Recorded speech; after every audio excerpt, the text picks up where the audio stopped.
Okay, aloha everyone. Aloha. Okay, topic for today is poverty and education.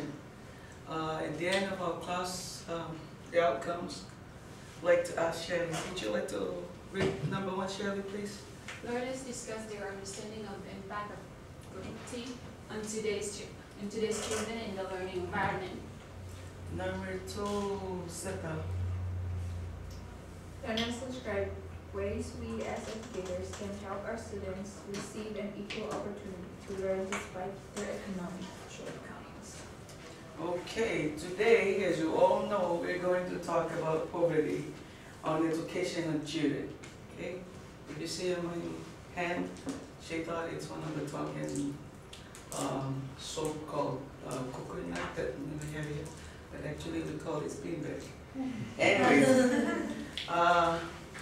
when you hear the word poverty, what comes first to your mind? Before you talk, I will throw you the beanbag and you give me, just explain it in one word, poverty. What comes to your mind when you hear the word poverty? Money. Money. Not enough Just one word. Go. money. Food. Okay. Homeless. Nice. You read my money. Sadness. Sadness. Loneliness. Toxicity. I was left hand, by the way. I'm right. You have a low income.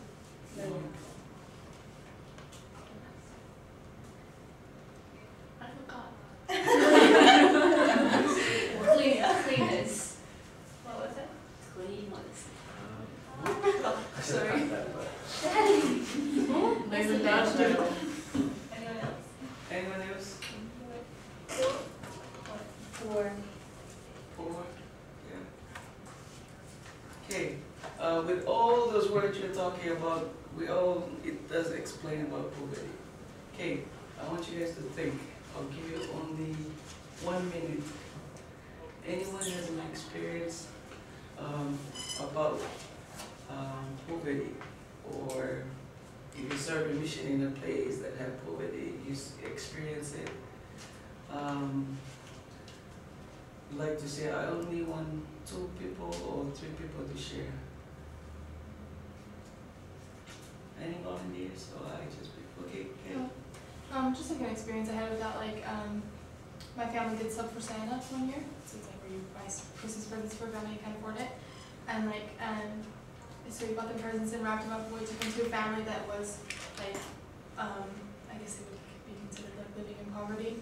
Like they lived in like a very humble home, and they didn't have like a Christmas tree and everything, and so we brought them their like presents or whatever, and like they were so grateful for like anything, and so that's like one experience I've had with it.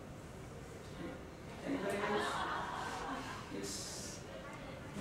I was talking, I'm writing my research paper for English about poverty in the family, and I was talking to one of my friends, and he grew up in poverty. He lived in a mobile home most of his life, and his mom's always worked 3 jobs. So I was thinking about how it affects a lot of the country. My mom has always, not always, but like for the past few years has been Relief Society president in our ward. So we end up doing a lot of things for the people in our ward. And so last year on Christmas, my brother and I decided to go out with a couple members of the ward and serve breakfast to families in our ward that didn't have enough money to do like Christmas presents for their kids or anything. So we made this huge breakfast on Christmas morning, and it was really fun. And it was better than like having like a regular opening for us on Christmas morning. It was interesting to see that there's people that like sometimes you don't even know that they don't have poverty, but they can't like afford Christmas presents or food. You should. See, 3 only. Yeah, Okay, but I I'm see the you're one. interesting. Okay, so when I served my mission here in back home in Indonesia, so there's a member that really active Country's Church, yeah. So we were wondering why people, other members, don't want to stay. Don't want to is it like to live with no electricity? Or how does it feel to have no running bathwater? Go ahead, Shay. Yeah, so that members didn't want to stay close to them or sit down with them. So we were wondering, so as a missionary, we approached this family, and then as myself, I knew what was the problem. So smelly. And then, so we went to the house, find out what's wrong with them, and then, okay, their house is really not, how do you say it, not proper place to stay, to live. They have 5 children, and it's like a baby, like 5, 3, and 7, and 10, and 11. And they only have a 1 bedroom, 1 kitchen, and they're close together, like only one, not 1 square. It's so small, and they don't have a, how to say it, furniture, and they don't have a toilet in the house, and cockroaches everywhere. Oh my gosh, it's not even proper floor. So that's why I find out why this family so poor, and then we asked the family why, because they say the mother, she had a mental problem, and she couldn't do anything like chores and washing everything. It's not proper. It just, so I think white poverty this relate with mental health accessible. So. Okay. Before we carry on to, we have a little video here. It's about poverty and education. But it's just an add up to everything that we were going to, as teachers in the future, we have the chores or the things that we should think. What we, because some of the students we may teach them, they come from poverty home, but this is a good preparation for us. So we watch the movie. What is it like to live with no electricity? Or how does it feel to have no running bathwater?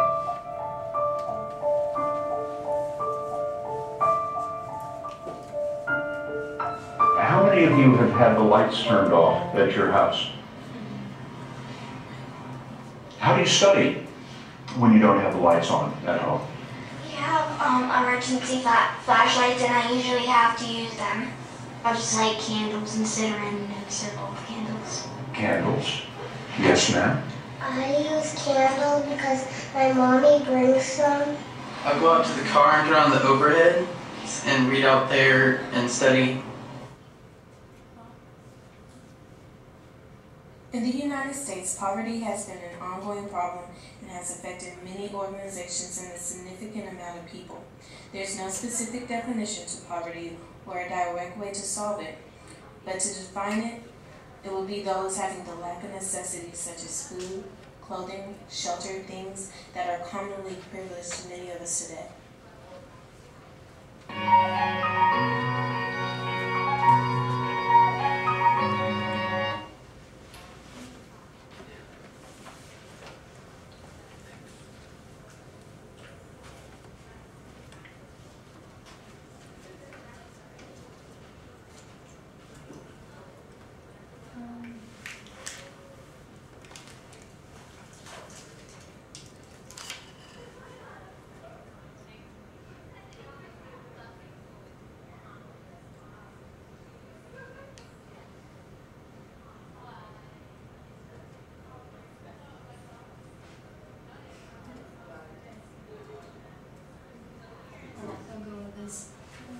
So we're just going to start, we're going to start the discussion more in a deeper sense. And these are some of the ground rules that we have to follow so that we can have a successful discussion. And I think everyone is already following it, but I'll just go over real quick. Only the person with the beanbag can be talking. After you're done sharing your thoughts, you can choose someone to talk and throw the beanbag at them. And if you want to speak up, then you can raise your hand so that the person can throw the feedback to you. And try to keep your points or thoughts brief and to the point.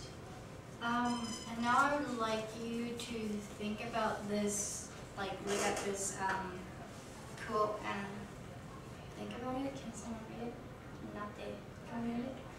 Although performance is partly a function of individual ability, social problems such as substance abuse, truancy, teen pregnancy, violence in the homes or society, and poverty are examples of circumstances faced by US students that can inhibit academic achievement. When students are exposed to these factors, including with high academic abilities, low school performance is likely to result. Can you guys just take, maybe I'll give you guys like about 30 seconds to just think about it to yourself, and then share with the person next to you like what you thought about this quote.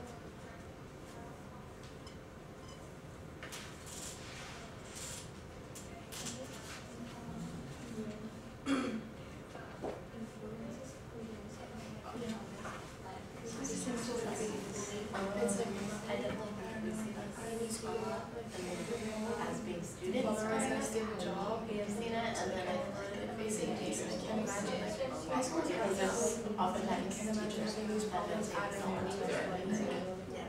I can see a lot of that. Which is hard. It's just too hard. They have to start working to support their family. Let's wrap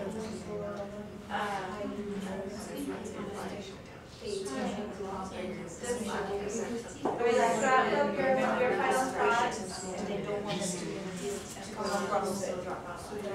You guys can have fun. Performance is Alright, who wants to share their thoughts first? How does poverty affect our children in education? Well, when the needs aren't being met, What needs? whatever it is, like food, shelter, anything it could be, when those needs aren't being met, basic needs, then everything, like their ability to focus on school is going to diminish. In like when you study psychology, you learn there's like a certain hierarchy of needs, and the like shelter and like safety is like the first, like the lowest. What you need most is like air and water and like for your body to live. But then the thing you need second most is like safety and like well-being and like shelter and stuff. And so I feel like when the like students, especially the younger they are, the worse it is when that is threatened and they don't feel comfortable or safe in their own home. That can definitely have psychological factors that can definitely hinder their academic ability, but also go on to hinder like social and emotional abilities too. Sorry. Alright, just like when I think of like high school and stuff like that, like it was really hard, and like I was never living in poverty, and I can't imagine like what it would be like to like live in poverty. Like high school is hard enough, but I was like thinking about it, and I think that like one of the main reasons that a lot of them don't graduate is that they have to go like find a job and work for their family, because like maybe they're like a single parent, or like the parents don't have like a good enough job, and so they have to drop out of school and like work, and like of course that affects their academic achievement. Like if you don't graduate, like it's like pretty much no opportunities are open to you. So I think that's a big reason why. So I would like to. Okay, so we were sharing with Seta, like I would like to agree with whatever they were saying, that however, at the other hand, being poverty will make someone's education, like somebody will take good care, like pay attention at school more, because they do not want it to come through the same situation they face with in their life. So they would like to make a change and stop the poverty within them, but not with the future generation. So. I like what you said about trying to change and stuff. So like I would like to know more, like because I want to pose a question right here about how as future teachers we can help the students to be successful at school, no matter their like economical situation. I think so. Does anyone have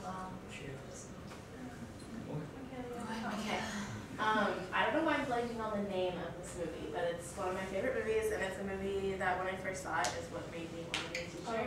With Hilary Swank. I mean, she's a high school teacher, and she's freedom fighters. Yes.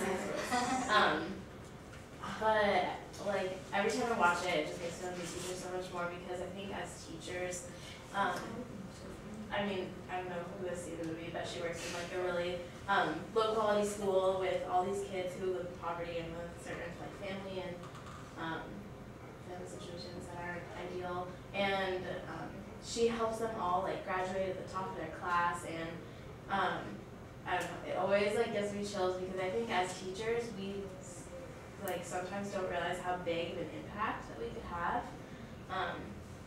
Like, cause if you watch the movie, she kind of gives up everything for her students. Her like husband leaves her and all this stuff. She has to move, and it's just kind of crazy. And she puts in so much effort, but it ends up being worth it. And they end up becoming the freedom fighters and like rising above their situation that they had been in their whole life in order to build a better life for themselves. So, and it was all because of the work she was willing to put in to help them learn in the way that they learned best. And it was so funny because she uses like rap lyrics at one point because she's an English teacher.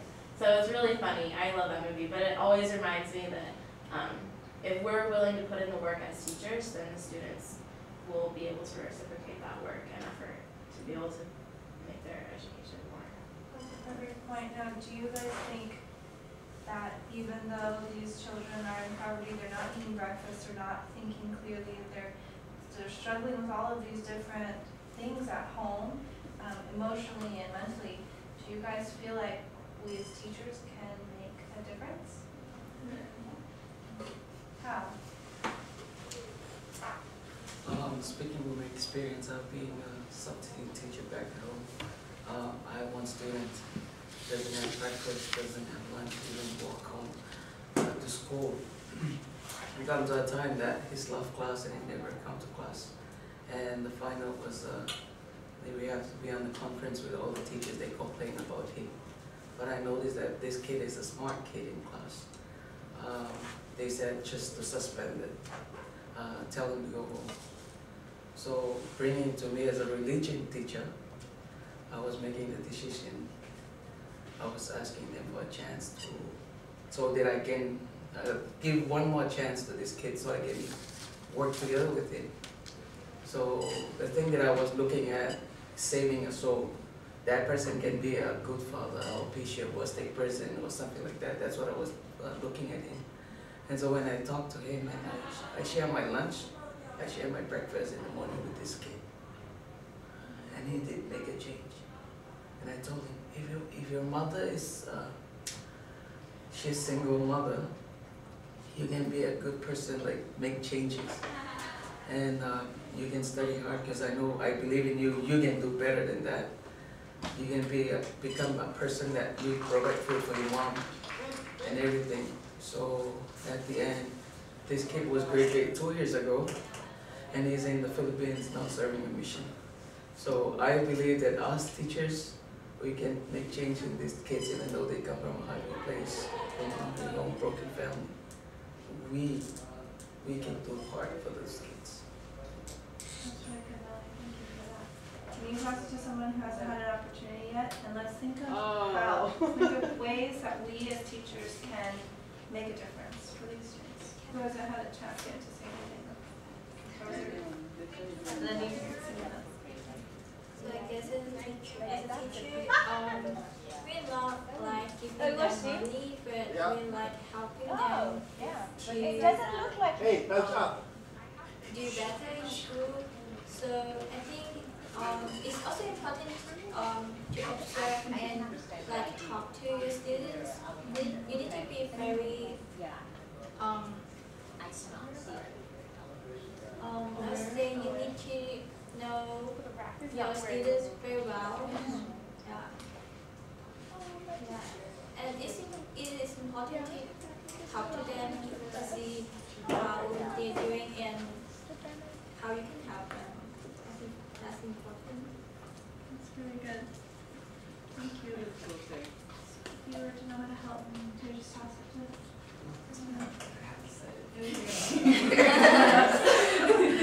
No, but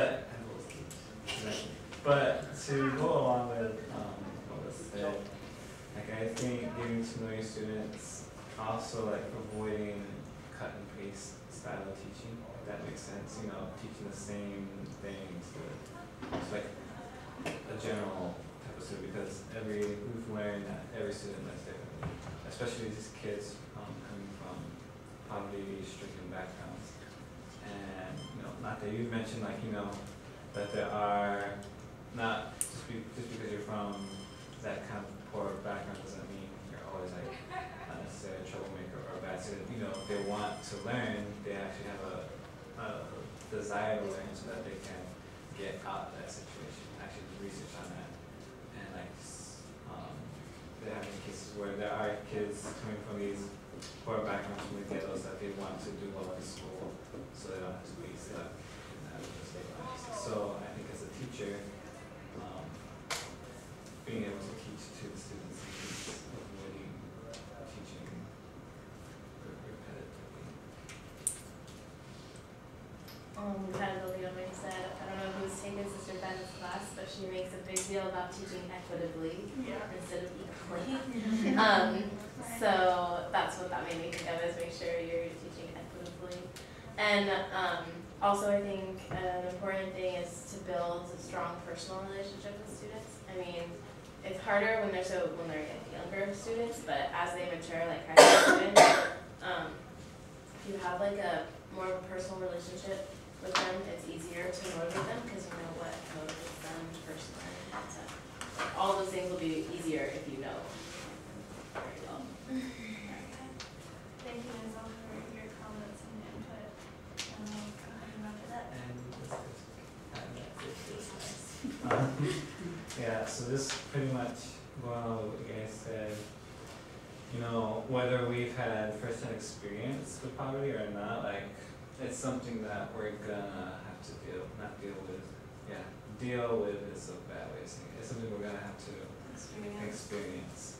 And as teachers, it's our job to, kind of like what we said, not just to go through the motions, but to actually, you know, get to know our students. You know, how can we help them, especially those that want to learn.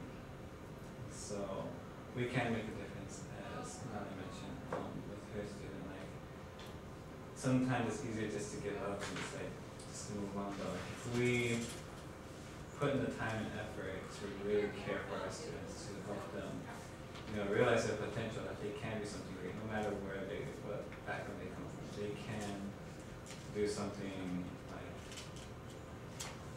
amazing that they probably have never thought of because of their circumstances. But if we can help them see that as really awesome, effective teachers, which we will all be one day, right? So I don't think that's Yeah. How do you guys feel? Do you guys feel good about our discussion? Do you guys feel motivated to be the teacher that makes a difference? Yes. Thank you.